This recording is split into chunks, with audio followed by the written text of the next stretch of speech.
Dans un premier temps, je vais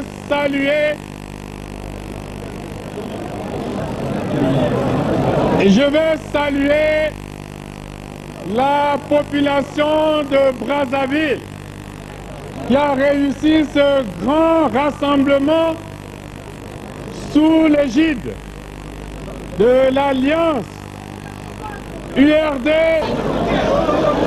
Pendant de longues années, nous nous sommes battus pour la paix, pour l'unité nationale, et nous en avons donné les preuves. Cependant est vrai le fait que jamais je ne pourrai accepter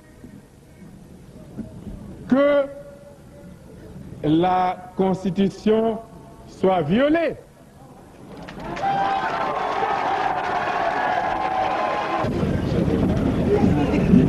Et aujourd'hui, je dois dire solennellement à nos amis de l'URD qui sont, et nous l'avons testé, des hommes de parole et d'honneur. Et nous avons dit,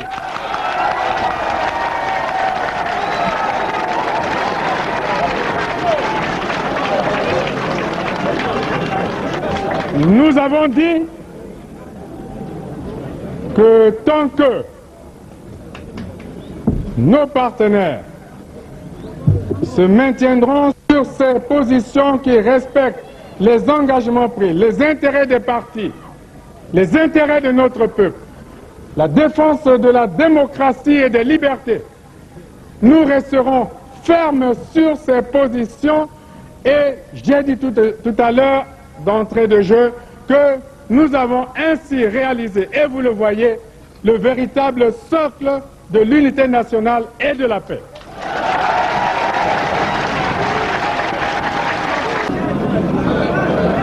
J'insiste pour dire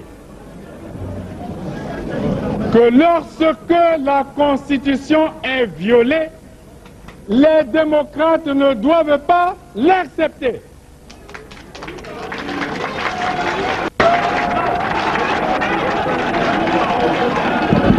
Jamais, jamais,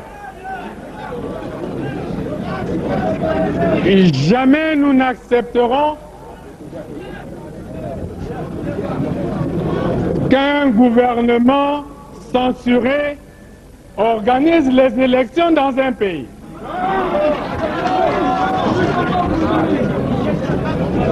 Et nous prenons l'opinion internationale à témoin.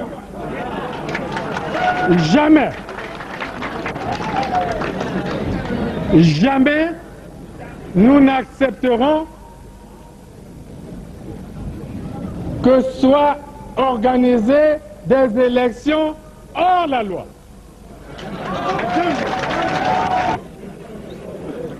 Là aussi, nous prenons l'opinion internationale à témoin. Je crois que tous les responsables de ce pays doivent penser aux intérêts du peuple, à la paix et à l'unité nationale. Partout ailleurs en Afrique où les dirigeants se sont permis de méprise sur ces questions, ces dirigeants ont plongé leur peuple dans les drames que nous connaissons.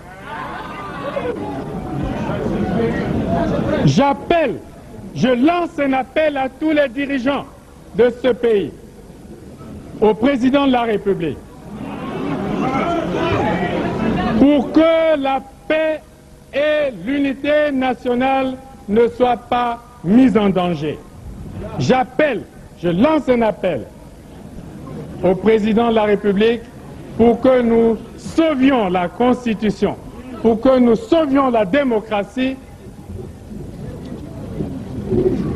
et pour que nous sauvions la paix. Et pour moi, c'est un principe cardinal, le respect de la parole donnée. Le président Lissouba est en fin de mandat. Les élections présidentielles qui devaient avoir lieu pour le premier tour le 27 juillet dernier n'ont pas eu lieu. Donc, nous allons vers la fin du mandat du président Lissouba sans élection. Et il est en fin de mandat. L'espèce de conseil constitutionnel qu'ils ont mis en place à la hâte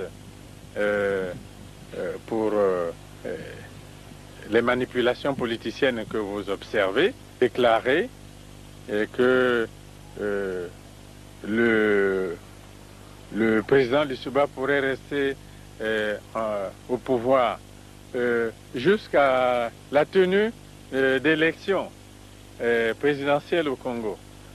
Et puis un conseil constitutionnel qu'on a formé on sait comment s'est retrouvé un jour dans une chambre avec 18 députés et sénateurs sur les 200 que compte le Parlement pour se faire une investiture et puis ensuite pour recevoir les requêtes du pouvoir et perpétrer ce que j'appelle un coup d'État constitutionnel.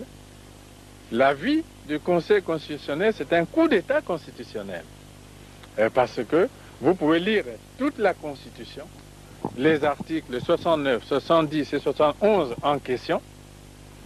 On n'a pas besoin d'être un grand clerc pour conclure que nulle part la Constitution ne donne au Conseil constitutionnel le pouvoir de proroger le mandat du président de la République. Nulle part. Plus de 70 ans, on n'est plus éligible. À plus de 70 ans, on n'est plus éligible. La Constitution prévoit qu'à 70 ans,